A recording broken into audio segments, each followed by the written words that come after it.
Hello, chats. We're back again. I was telling Griff before we came on air, I've been up since 9 a.m. my time. Well, actually 8:30 a.m. And currently it is 4 a.m. the next day. So that's fun. But I'm going to bring extra energy. Good to see you all in here. Thank you for giving us some great questions. Some of them we will attempt to answer. Some of them we may run out of time.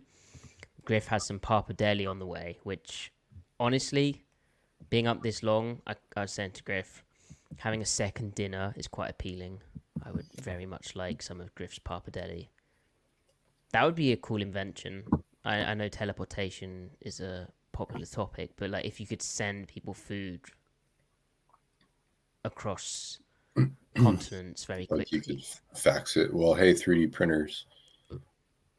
Yeah, We're getting true. there. You just instead of buying ink, you buy like elements, like on the Yeah, periodic table. yeah. It I just mean, whips it up for you. like Uber Eats, but you pay Uber to fly a supersonic plane, That too. right? Or vacuum tubes going everywhere, right? That's popular, yeah. Someone should tell a certain someone about that. It's a good idea. Right. Any other?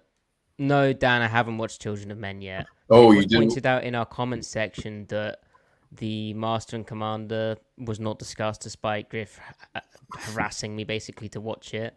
And then I forgot about it, which is Yeah, just very like I don't know if that was part of the bit, but it was quite amusing. no I think Taylor seemed to enjoy it. So yeah, no, that would have been funny if I just ignored that from here on out.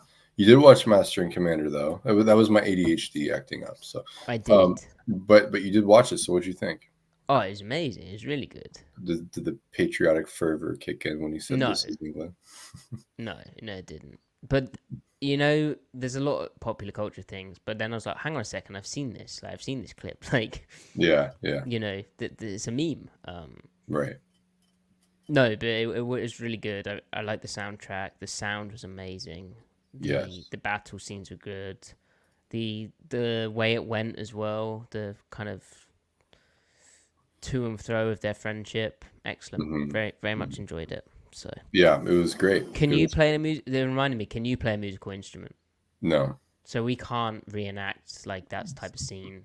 Well, we can reenact it because after all, they were acting. They True. weren't actually. I was reading about it. He bought like a really old is it cello and learned to play Yeah. it. He learned how to play it, but they didn't actually use his sound that he produced Oh, so he for the final sucked. cut. Right. Okay. Yeah, Yeah. he wasn't good enough, but he still got the motions down authentically, so that has still aided the scene. Um, yeah, Cool. no, it's a great film. It's very rewatchable too. There's a lot of depth to it. The world building is so great. You can tell how they wanted to create a franchise out of it. They laid a lot of seeds and stuff, but unfortunately, they didn't get the green light for the sequel. I know, and he's been And it, trying to get like funding to put it together, and it keeps sort of falling through. But oh well. right, didn't make enough money, but still a great standalone film. Yes, I did enjoy it. I see why you really wanted me to watch it. It was a great flick. I also see why you said that perhaps Emily would not enjoy it as much. So yeah, probably a good call there. Well, Not was that it's she? bad, but no. I watched it on my own. Oh, okay, But okay. having watched it, I vetted it for her. Hmm. Yeah, probably I don't not. want to make assumptions about what she No, really wouldn't like, but no, she could be really into male friendship stories where there's zero women in an. Well, actually, not true. There was a glance the at like a scene off the native coast of woman. Brazil. Yeah. Yeah. There's a lot to unpack though. It's not, even though it's a very male centric story, it's not a boys are great story. I mean, No, there's a lot. There's it's healthy male right, and even masculinity. Yeah. absolutely, and even within that, there's a lot to critique too. I mean, it's not. It's like, hey, these guys are imperfect, but they're complex and interesting all the same. Um, Yes. Right. good stuff. Good stuff. Should Also, we? I liked how what's Paul Bettany's character's name? I'm not gonna remember. It's way too late for me He to remember that, dude. I like how he was like an amalgamation of a guy who actually existed and basically Darwin. Um, Right. that was interesting. And because he's secular, right? He's very secular, but then he has his ghost, like the ship and all the mystique that the crew projects onto the French ship, the Acheron. They call it a ghost ship, right? Or a phantom. But then his phantom was that flightless bird. And ultimately the ghost took them back to something they didn't want. Right. Like he only saw the French ship because he saw the ghost of the flightless bird. And then further with the metaphor, the island's skinny, right? He literally went from one side to the other. He came through the other side. And that was him realizing, oh, I also need to come through the other side with the conflict of their friendship. There's lots going on there. That's deep. Wow. Right. Should we do this thing? Yeah. Hit it. Hit it, Matty.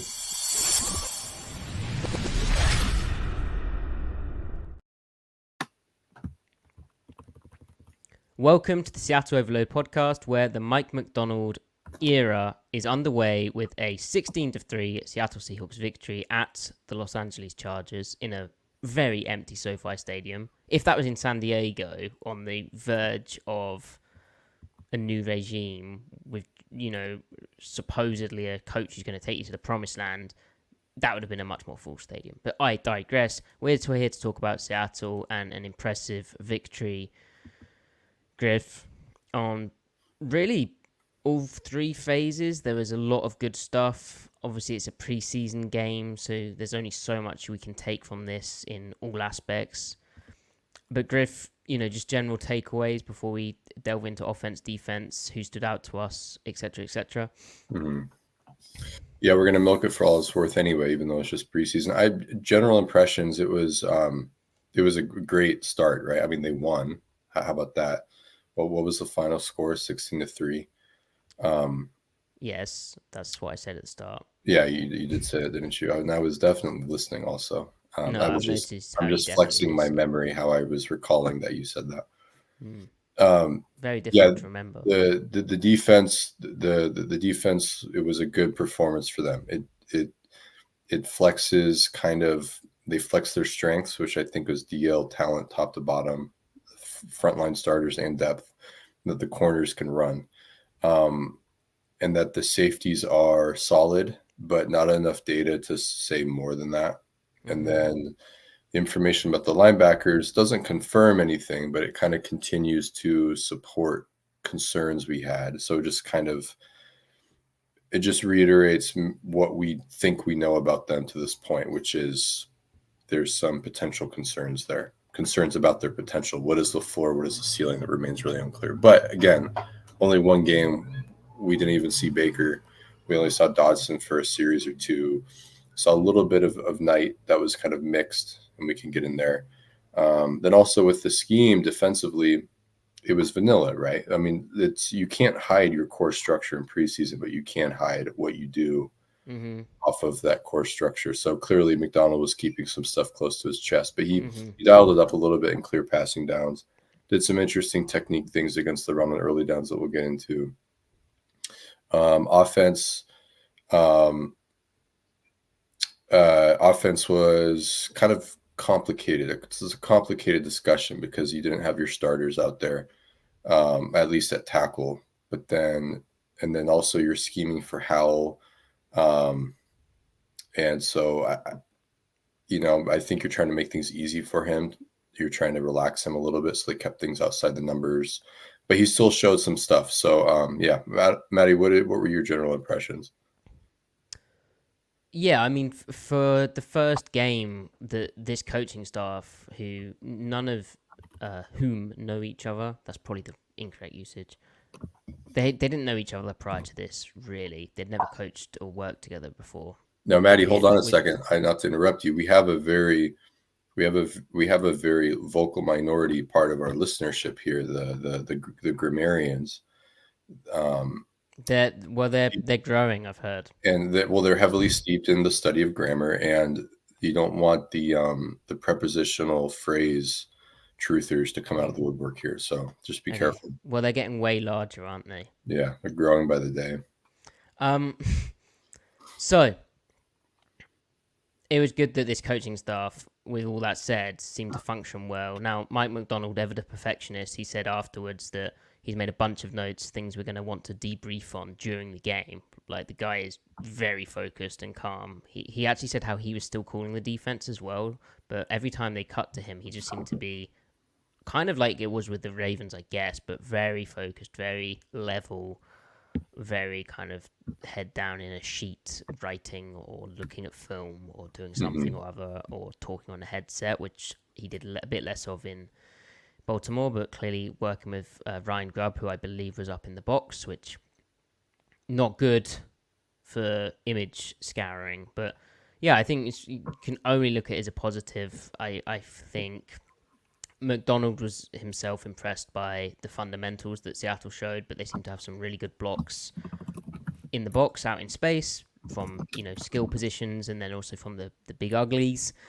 And on the defensive side of the ball, they tackled well. They got off blocked pretty well. They seemed to reset the line of scrimmage. There's some caveats that we'll get into, but yeah. So on defense, Griff, this team, they allowed just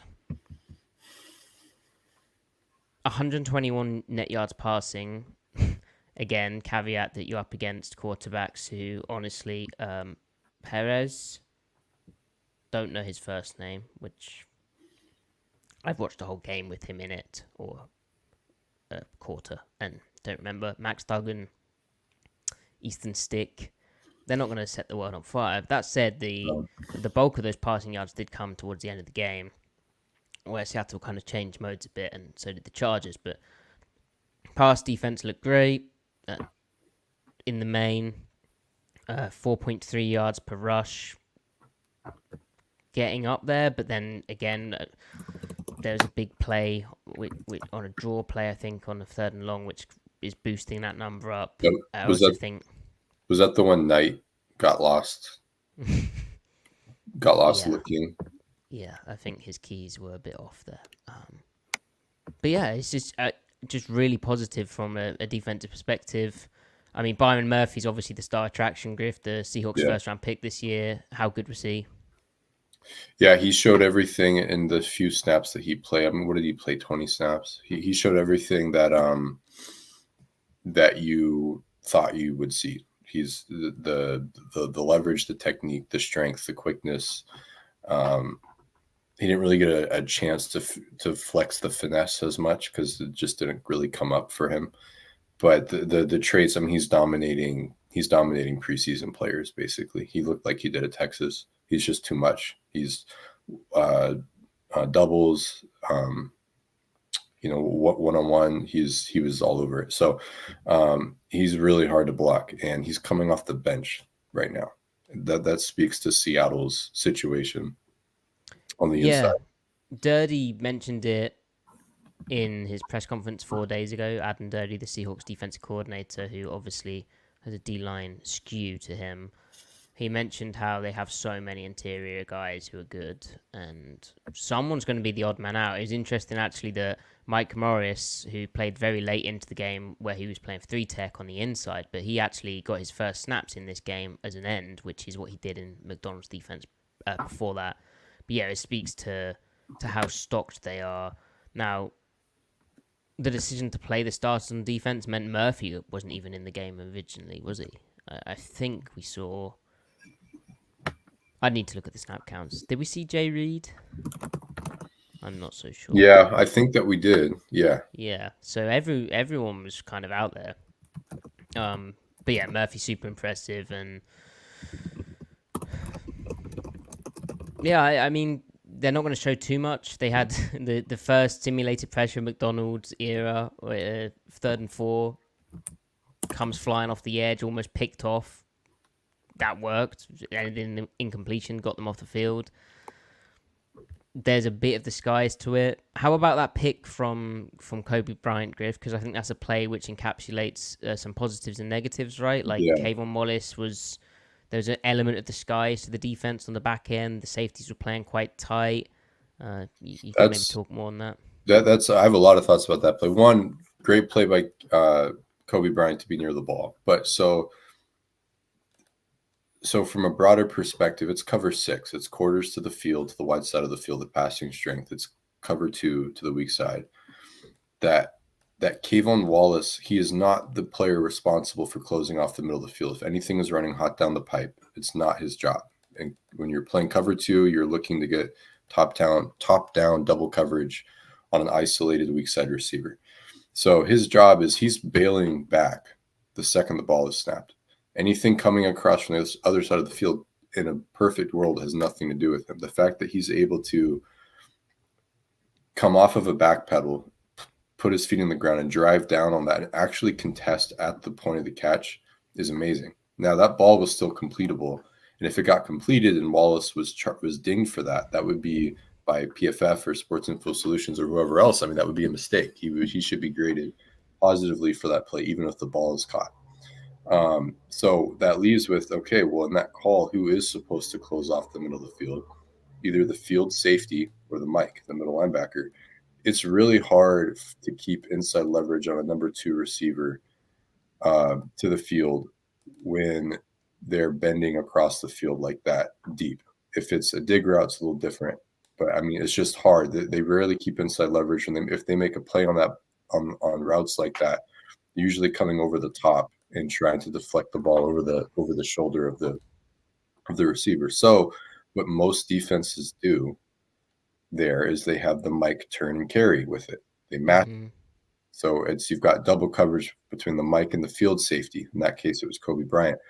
But as we saw, the Mike didn't play with the matching technique. I'm going to assume that was not a bust. I'm going to assume instead that he was supposed to play a zone, a pure area technique, which is what he did. It's called the drift technique. So if you're not going to match it, the way you would defend that route is the Mike hook drops underneath it and then drifts diagonally underneath the route with eyes on the quarterback. And then you also get over the top coverage from the field safety, Kobe. So Kobe was in decent position, but he had no help for the Mike underneath. Kayvon Wallace saves the defense there, as well as the pressure kind of forcing a slightly high throw. And so when we talk about kind of a linebacker problem, I mean, Dodson showed the same stuff in Buffalo when he was playing a middle hook or a strong hook or a weak side hook. If it's cover 3 in this case, it was a zone coverage. He didn't clear. So Radigan didn't clear the run action quick enough. And then he didn't get enough depth in his initial drop. And then he didn't drift quick enough to get underneath the route. And it's just the defense is going to have a problem like that this year unless they move Baker to Mike. Baker can do it. He didn't do it last year, but I think that's how Fangio coached him. The year before that, Baker can do that stuff. Not great, but he can do it. So those are the questions I have because they're going to be playing cover 6 this year. And you can't rely on Kayvon Wallace making a bonkers play every time to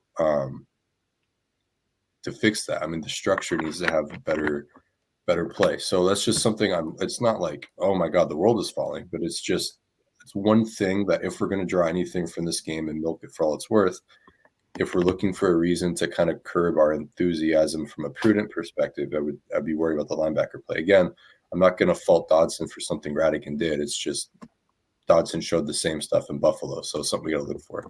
Yeah, and so when Evan Brown questions what the linebacker play looked great, in my opinion, it's quite a nuanced point from Griff. I think they did pretty good coming down, fitting the run in general.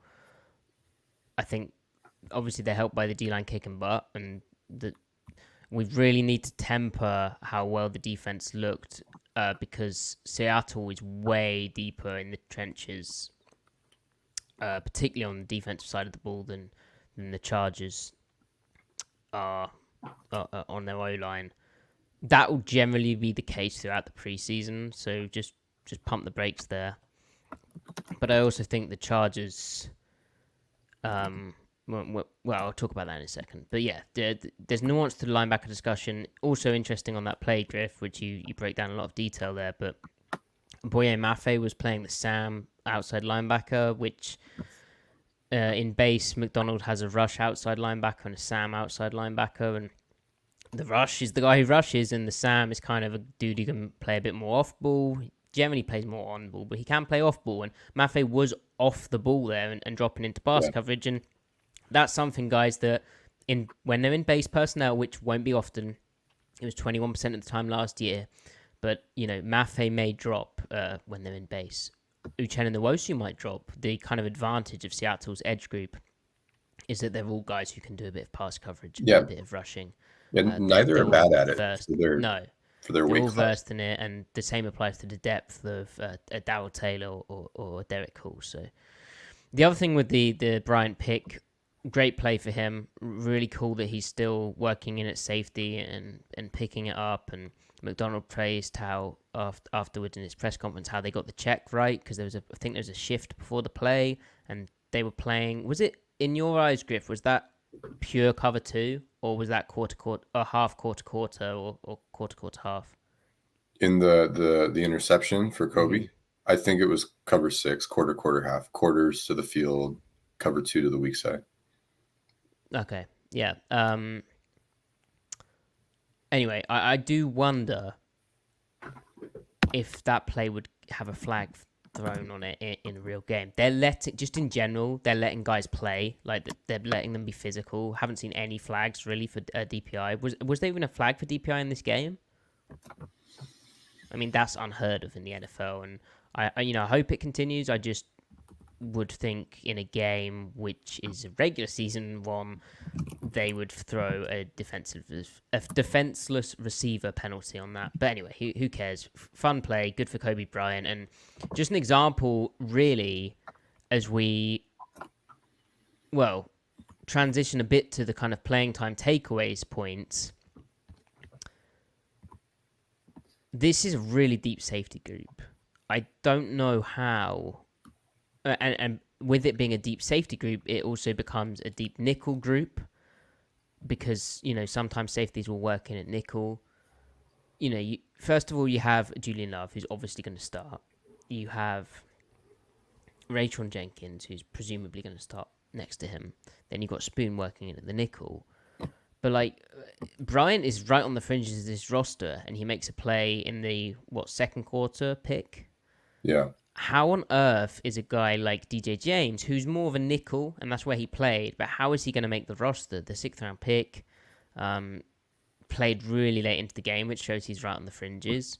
And the same kind of ball tracking, catching issue showed up, where he was in the right place. He was doing real good stuff, but when it came to playing the football in the air, he could have had 2 picks this game if he was good at it. But unfortunately, that seems to be his kind of weak spot. It was at the Senior Bowl too, as I've just said. So, yeah, just a hella deep secondary, as we knew. But Bryant's almost a forgotten man, and for him to make this pick, it's a reminder of, there's another dude who is battling. And when I say deep, it's deep. I don't know if it's got maybe the top end talent that you'd like, but there's certainly a lot of options vying to be a starter or make the roster even. All right, so finally, Griff, the defense in terms of schematic takeaways, and I believe were asked this, kind of from Demi Virus saying, what surprised you guys the most as far as scheme play design? I don't know necessarily if this is maybe it's a pleasant surprise, Griff. But the play from Byron Murphy on this tackle for loss, that was a cool schematic thing going on there from Seattle. Yeah. Wait, on what play? The Byron Murphy tackle for loss. Okay, I'm trying to remember if that was the play that I was talking about. It was the play. Okay. Yeah. So they were in their over G front, right? They were in their base nickel front, and with six blockers. You mentioned that the tight end was off the line of scrimmage, so why off? And the issue with that is if you're ball fitting, if you're outnumbered in the box where there's more gaps than defenders, and you're 2-gapping with only 4 guys on the line of scrimmage instead of 5, like in their 3-4 front or a nickel 3-3 front, or even a heavy 4-3 front. The point is that it's hard to defend the run that way. We especially if you're going to be static with it, where you just play it straight up, as we saw in 2022, and as the Ravens saw when they remained static at times the past couple of years. So it's really hard. So what we saw, there was a little line movement. They had the will mugged up in the B gap, right? And so they post snap, they slanted the defensive tackles and this essentially shifting into an underfront post snap, but then the will overlaps. And Matty, you mentioned it kind of gives them the effect the impact of what looks like a bear front post snap with out of their 4-2-5 or 2-4-5 structure, which changes the blocking rules. It makes things easier for each individual player, just changes the math, allows them to play with the faster technique. Yeah, and I wondered, I think we may have seen it earlier in the game or like a similar example, and we are lucky enough to be able to get tape of this, so we will have a look at that and probably tweet about it. But it seemed like earlier in the game, they did a similar thing, and again, the thing which linked the plays, other than the movement going on, I think was that the tight end was off the line, and Macdonald occasionally in like base stuff, he'll put the 3 tech opposite of the Y off guy, and it will look kind of like an under type deal as a way of adapting to that. So yeah, just basically there's all this nerdy scheme stuff, but what you need to know is like an average fan, say, and we have some fellow nerds here as well. But as an average fan, it's a way of them stopping like the types of runs that offenses are going to run at them after a year's worth of Macdonald like cooking the league, but then also kind of getting gashed against the run low key in the second half of the season, and also just the fact that offenses in general are facing these types of fronts so often that they're finding better beaters, they're executing better against these looks. So yeah, this is the types when we said Macdonald needs to evolve a bit and he needs to develop his system a bit more for the NFC West and all the stuff I've just mentioned for those reasons. This is one example of him seemingly doing that. Now, he may have done this last year, but I don't recall it. I really don't recall it. So, yeah. So it's like you said, it's the low cost multiplicity that helps offset inherent weaknesses. That will be. It's just an important thing to like spice up your base, your core stuff, stuff that when defenses don't have it, it adds up in the aggregate. We saw that in 2022. And it's really important, as you said, as they adapt to the NFC West against what Kyle Shanahan will absolutely exploit if you just remain static. So it's good that it's already in like what is supposedly their vanilla stuff, right? Right. And I think if it's like split zone, you're slanting to where the Y off guy is going to block back on, and you're keeping the second level a bit more clean to flow with that. Like if they had run that concept rather than they just ran inside zone to the tight end, didn't they?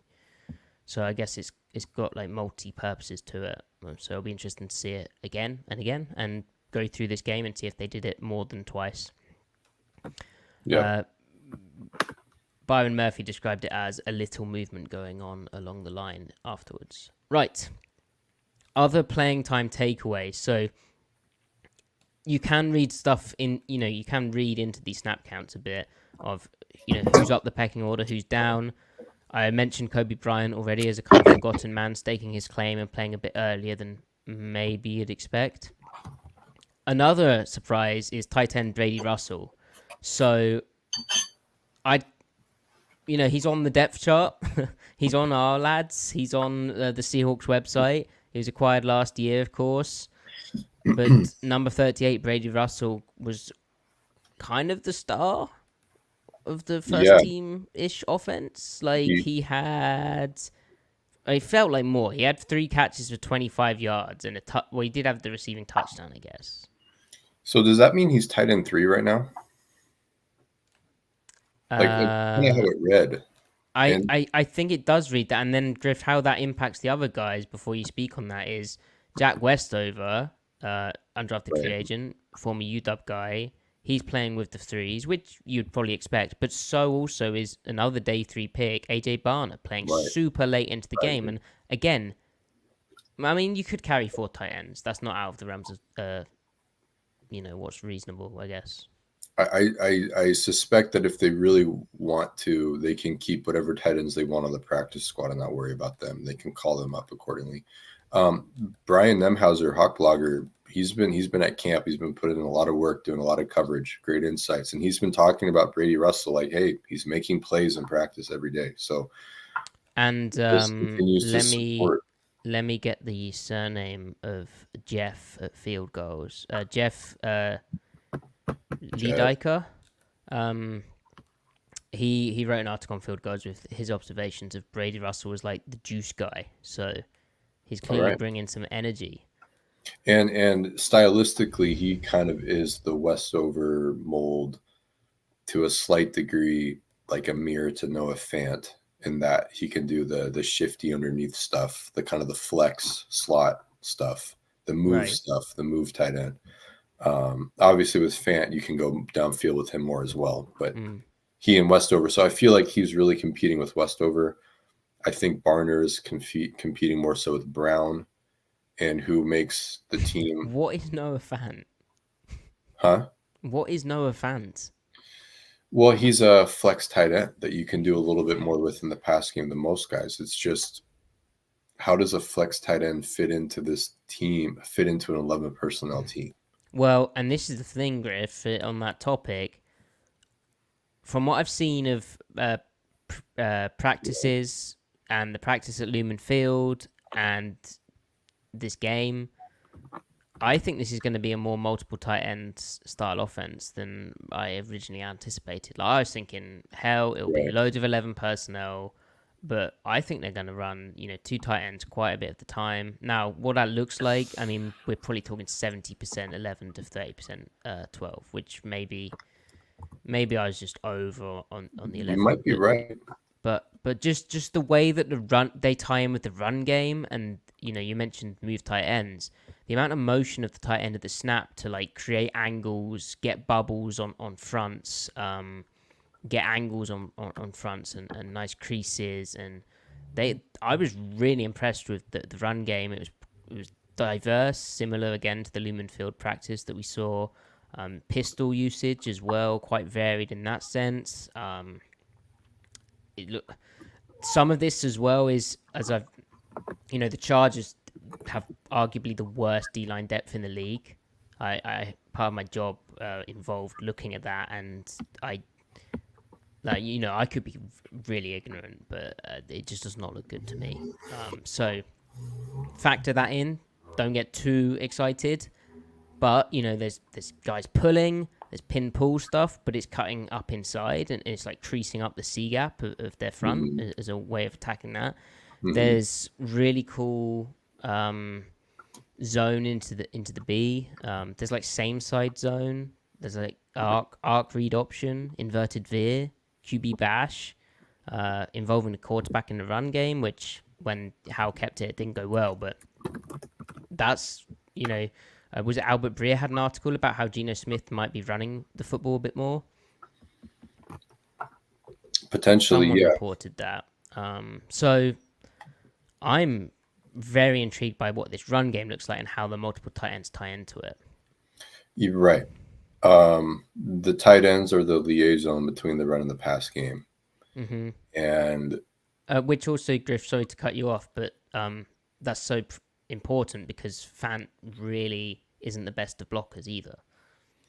No. And so, but he'll need to block, so they'll use him accordingly to things that he can do. Like, you're not sticking him on the line of scrimmage and saying, hey, go down block that 6 technique, right? Or base block that 6 technique, go down block that 5, go climb to the linebacker, go climb to the will or whatever.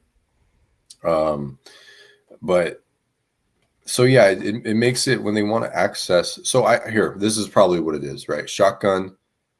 He's either split out and we're going to block with 5 guys, or he's flexed and we're going to run split zone. So that means he's going to be a gadgety player, which will frustrate some people.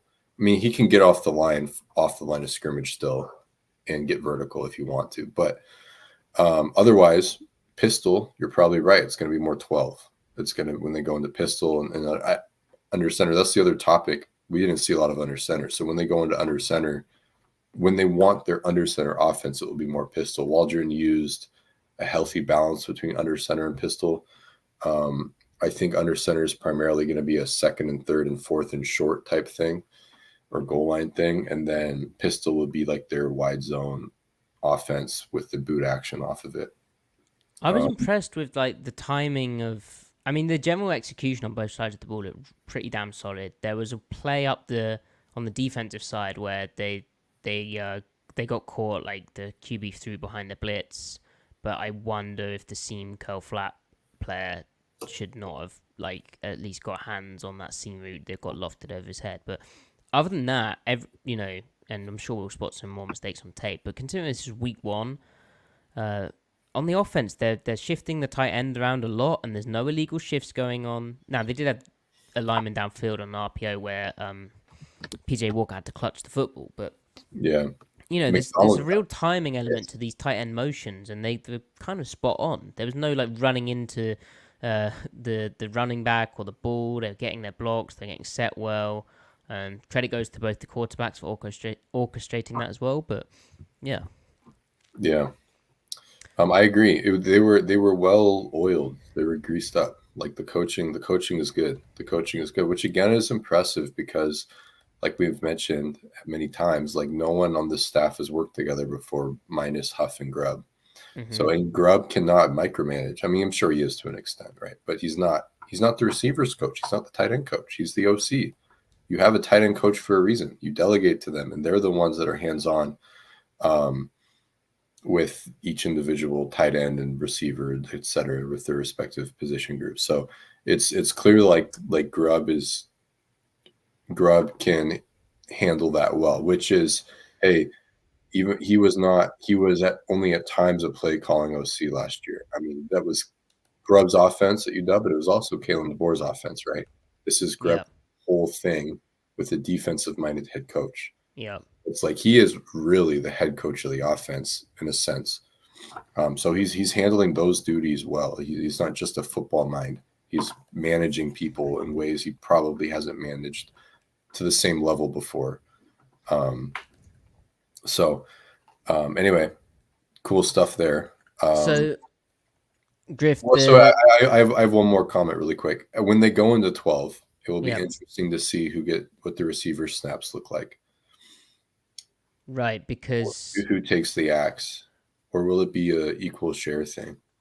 And is Lockett a viable enough guy in 12? Because of it, assume I think it's fairly safe to assume that DK, he's gonna be on the field quite a bit in 12 as well, right? But is from your second receiver then, with DK's skill set out there, you kind of need the guy who can do the short intermediate stuff, and you'd think, right? And is Lockett's skill set at this stage, but also his willingness to go over the middle and get hit and stuff, is that there, or would you play JSN a bit more in that? Right. That type of look. Right. Also, though, 12, you condense it down. You run those blaze outs all day long, those stutter hinges. You run that read play where it looks like stop routes, but like the play action double stop, which is really a read route, not a true stop. But anyway, I don't know. They might want Lockett and JSN out there at times, and then there are times where they definitely want DK out there. They go into pair trips with the tight ends, form a tight end wing formation, and then get DK isolated, and they'll get one high looks there. They might just call a straight up 7-step go route, 7-step drop back go route to DK, and not even use play action because they might get the look and matchup they want. Mm-hmm. It's like, screw it, we got the look we want, send it, Right. So they'll use the receivers for different modes of offense out of 12 is how I see that. But I am curious to know what the final snap count tally looks like. Now, Jackson Smith and Jigba did say more 11 this year than last year. And last year they used more 11 than they did the previous season. So even more 11. I don't remember what the exact 11 personnel usage was. I just don't. But I mean, it's early and they're running fairly vanilla stuff, although their runs are pretty juicy for vanilla stuff, I'd say. Yeah, I like it. I just don't see that being a thing. Based off what we've seen and the way Grubb's talking about his tight ends in press conferences. Anyway. Yeah. Matty, I'm going to be completely honest with you. About 5 minutes ago, I spilled my soda all over my shorts. So I've got soaked pants right now. But in the spirit of overloading, I'm prioritizing football talk, ball talk. So hold on. How did you spill the soda? We'll see. I knocked it over. And also, now, far be it from me to pull someone up on this, but your second soda of the day. I've had a few. A few? I guess the Seahawks I've play. knocked back up. Yeah. Yeah, you need to watch that. Okay, thanks for that. So on offense as well, Griff, this was a chance to see what happens if Geno Smith misses games, which he has done in the past, regular season action. So we had a little battle between Sam Howell and PJ Walker. Howell played the bulk of the game. He had 16 completions from 27 attempts for 130 passing yards and a passing touchdown, a long of 26. No interceptions, 2 sacks. Meanwhile, PJ Walker had 4 completions on 10 attempts, 61 yards, 6.1 yard average, a long of 21, and 1 sack. Those box score numbers don't tell the full story. Obviously, how Griff was acquired for multiple picks. The Seahawks gave up a 4th round pick in this past draft and a 6th round pick. So, and it was basically a swap, wasn't it? But anyway, whereas Walker's on a vet minimum type deal, Walker's 29 years old, Howell is still just 23, turning 24 in September. What did you think of this? Has anything changed from this game? I think it's good. How's arm is live. Like there's a real zip on it, right? Nice. I don't He was think competing. Yeah, he was competing. He didn't put the ball in harm's way, so that's step one with him. Right. Then again, will the tape show that came at the expense of missing some open stuff? So is he not finding that balance or not? It's hard to say. It's hard to know without the tape. It seemed very outside the numbers with him. Yes, it got to the point where I was like, how many ways is Ryan Grubb going to try dress up the quick out pattern for how to hit? Because that's like a big part of the offense, and some of that was RPO, some of that was quick play action, some of it is just straight drop back. But right. It was a lot of half field read stuff. And then poor PJ Walker comes in and he gets his first attempt where Grubb's like, oh, he's into the game, and the corner's just like, I've seen this like 20 times. I'm jumping this shit. Right. Yeah.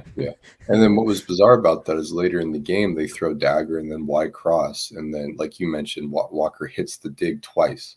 Dude, Walker ripping the dig. Like, he had a live arm too, to use that term. Right. And the way he was on you got a lovely, on his second dig, you got a lovely end zone shot of where he's looking to his right. But he's probably playing cross-eyed and looking at the backside, like second level defender that he wants to rip the dig outside of, but inside of the corner. And then he doesn't even turn his head. He just fucking, I shouldn't be swearing. He just rips it in there. It's like, okay, that's interesting. There was a kind of a crazy drive where they converted like very unsustainable, what should have been unsustainable 3rd and forevers. But Walker did almost put the ball in harm's way. I felt, that there was one play where the protection had a guy coming in unblocked, which there's a variety of things for that. But you would like Walker to have been a bit more aware of that, especially from his front side, find the hot. And then there's another one where he tried to throw into the free rusher where, if that guy's coming free, maybe not doing that. But then, preseason stuff. And the most disappointing one was just as he'd got into the game, he had 2 vertical routes kind of breaking open, and he sort of threw it to a spot which was kind of to neither of the receivers, where that's probably a touchdown that he just missed passing deep. Mm-hmm. Maybe his throw is the dig, but yeah, a bit early. I was actually encouraged by how I felt he's a bit late on some things. Just timing wise looked a bit off, which might speak to a feet issue when we go back on look at that. I know that had been a complaint from people at camp that his feet had looked a bit off. But like 2 throws to Bobo's, like Bobo's turned around on a curl and the ball's not out, and then the ball comes out, but the motion's kind of winding. And then there's a seam ball where Bobo's like the window's there, the window's not there. Like you've thrown that, it's come out too late. So interested to go back and dive into that. But yeah, ultimately didn't really learn too much about these QBs. And Geno Smith. Not that I was in doubt about this before, but yeah, Geno is the starter for a reason. He's an elite quarterback per Ryan Grubb.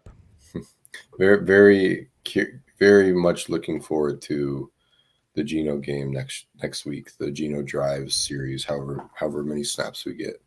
I really want to know what Grubb puts out there. Again, I know it'll be vanilla, but what they put out there is still indicative of like what they're practicing and what is going to feature. So was the Bobo first down conversion, was that off of mesh? I didn't actually get to see the start of the play.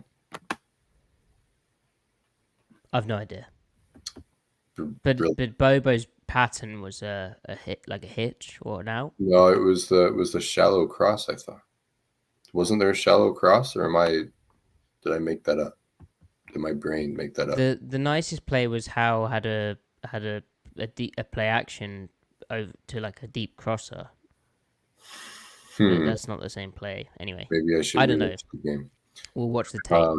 Any other things, Griff, about this Grubb offense? As Mano Walks asked us, anything else stand out? Suquin's been asking me about what I saw from Laumea. I just saw him moving people in the run game. Now, granted, he was going up in the fourth quarter. Well, no, hold on now. You tweeted Laumea is real. He's real. The real NFL strength. Like he's clearly there's a strength difference on the field. He was moving people. Mm-hmm. Protection, he didn't really get a true one-on-one rush, but he handled some twists well. I thought the O-line did like well. There was they honestly looked very well coached by Huff. Agreed. They lost the edge a couple of times. Forsythe do well. But the times the quarterbacks were under real duress, and some of this is how Grubb didn't put them in that position generally. But it was more a free rusher coming by design rather than the O-line messing up. Yeah. At least from the outside looking in. So yeah, big positives. Anything else about the offense, Griff? Yeah, Chenault is clearly even though he's depth for them, he's clearly a real NFL receiver, a real NFL skill set. Yeah, and honestly, again, returning back to playing time, which we're kind of interweaving into this podcast, but the fact Jake Bobo gets a couple of series on the starting offense, and then he's done.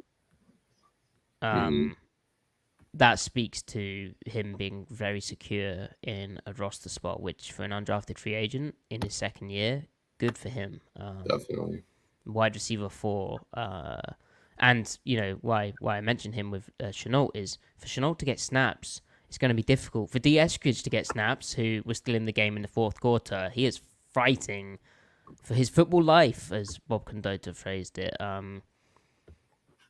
But he did have a 22-yard end around on like a very D. Eskridge type play where running back George Halani made a massive block, which he looks fun. He looks like a fun type of player. Yeah. The backs did well. How about Kenny McIntosh, 5 yards per carry? Yeah, he looked explosive, and explosive isn't necessarily the defining trait of his tenure at Georgia. No, but he sort of had enough bursts. Well, he was just to hit the hole, right? He was just kind of good at everything.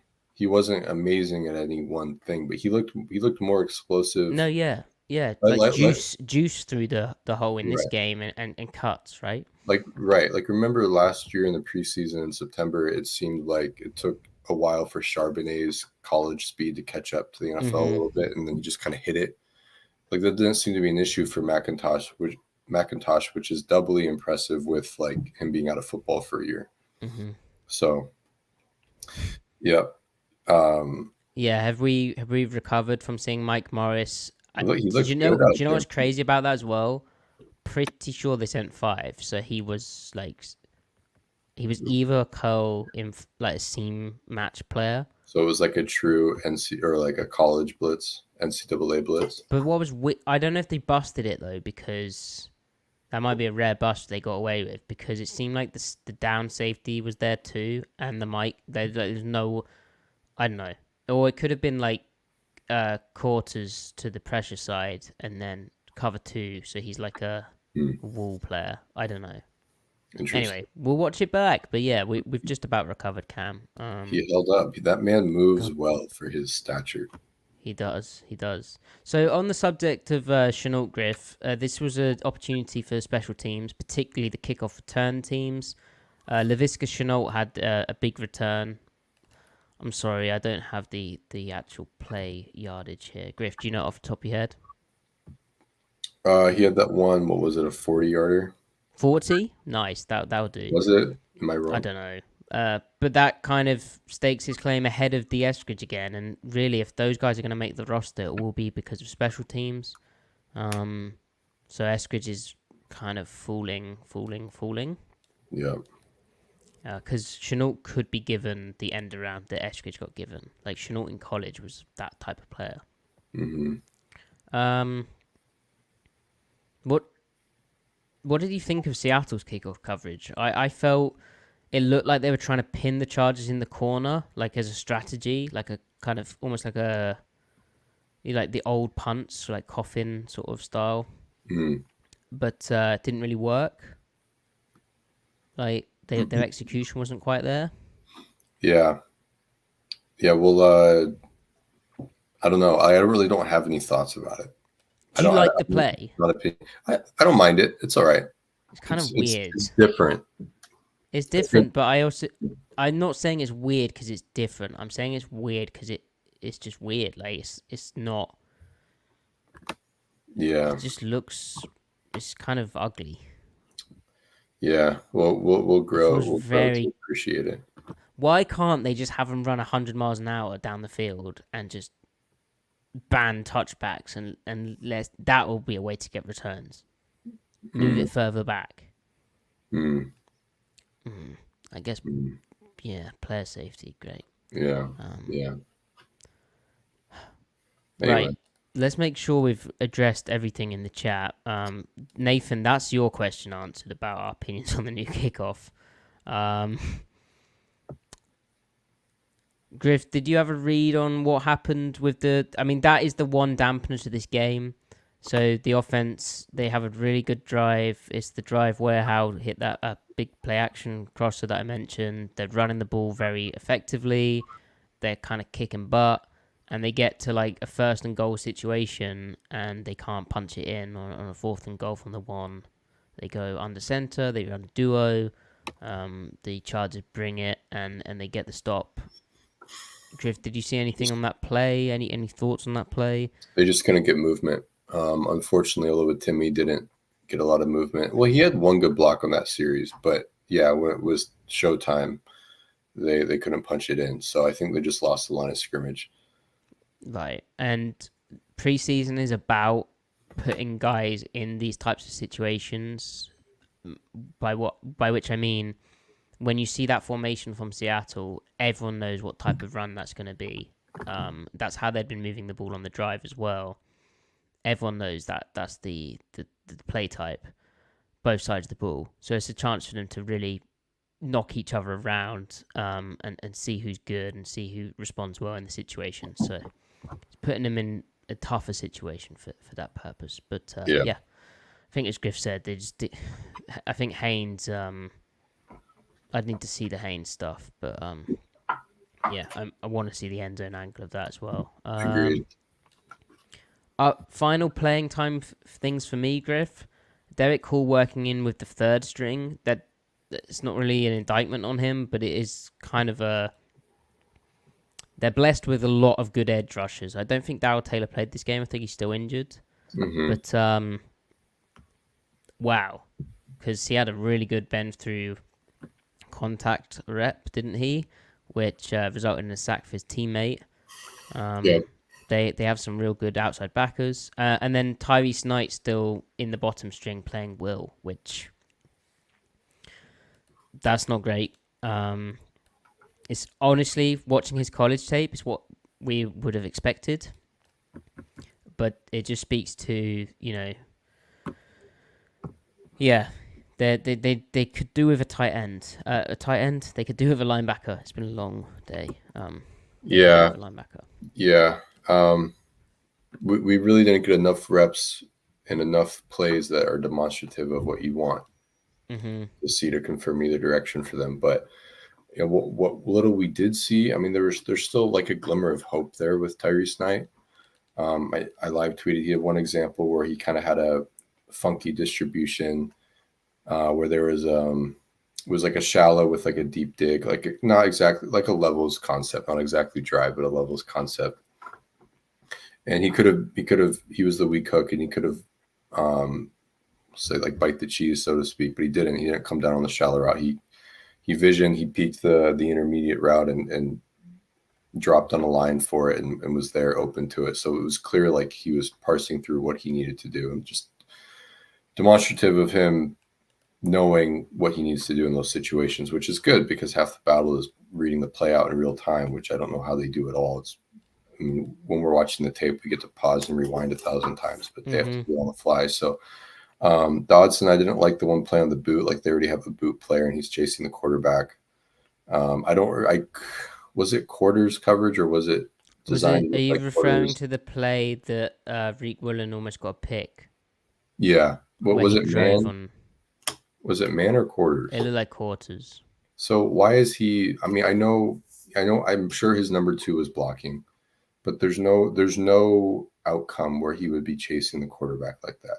Like he's just downhill, blinders on anytime it's play action. That was what he did in Buffalo. I don't know. Maybe they're coaching it that way.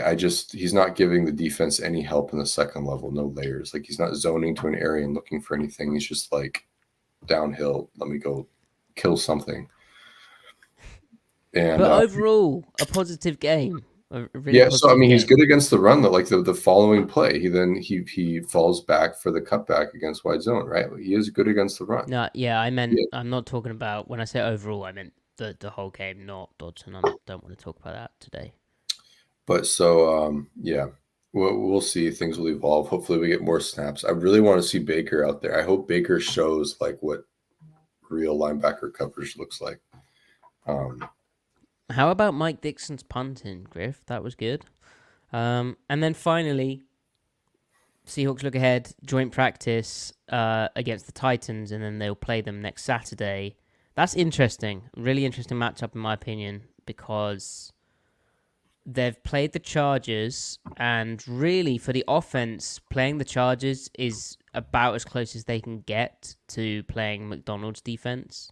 Right. Now, the Chargers seem to be a bit more 4-3, a bit more Minter, obviously, because the DC's Minter. I think that did show up a tiny bit, but there's a lot of similarity there. And with the Seahawks playing the Titans, there's also going to be similarity because Denard Wilson is their DC, him of the Ravens thing, and it will be basically the same thing. So I think it's a double-edged sword.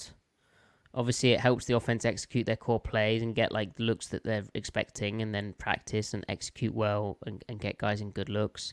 But then, I don't know, is it a disadvantage because, they have a third and final game against the Browns, but will they be caught by surprise when they see a slightly less familiar defense? I don't know. Maybe I'm galaxy braining that. But Whiskey, great name, they commented, Titans offense will be the test. Levis will push the ball downfield. Looking forward to that one. Chargers offense is just Blair with no Herbert or wide receivers. I mean, that Chargers offense did look bad. I'm actually so interested to see if Harbaugh and Roman and Minter can actually make something of that.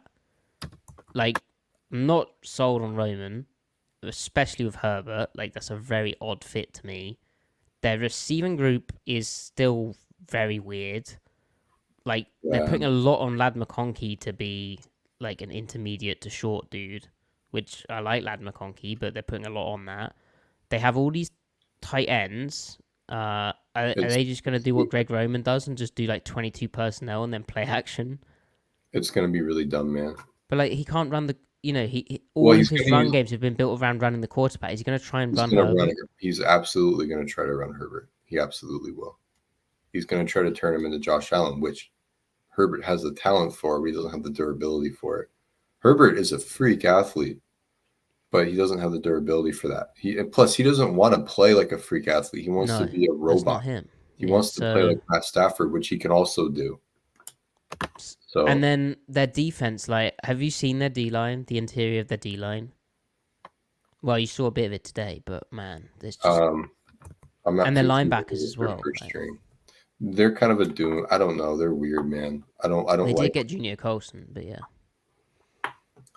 Yeah, that's good that they got Colson. Yeah. That's right. He should be a Seahawk. Okay, Griff, any other closing thoughts? Something you really need to get off your chest about this preseason victory? Oh, are you referring to that one tweet? No, one tweet. You have many tweets. I can't keep up. I did make a comment that like people are, and I agree that like, oh, they look so much better than last year, and I agree, but they also looked really good this time last year as well, and that continued with some bumps for 8 games before they utterly fell apart. So it's just more like it's good that they look great right now, but it's the longevity thing that we have to look for, and the same caveats apply with the Ravens' run defense regressing last year, but it not mattering because the pass defense remains so good because they also were incredibly well coached, but also incredibly talented in the back seven. So the question is, can the Seahawks defensive line depth offset any potential future regression? And can they leverage the strengths in their secondary, which is the corner room, not so much the safeties and the linebacker group in the back seven? Can that carry? So it's just I don't know. I don't know what I'm saying really, other than it's great that they look great. I'm just remembering that they also looked great this time last year as well. They did really well in the preseason. So what yards per carry did they give up last season? It was like 2.2 yards per carry, or was it even less than that? What, on defense? Yeah. What, on the season? No, in preseason. Oh, right. It was some absurd number. Yeah.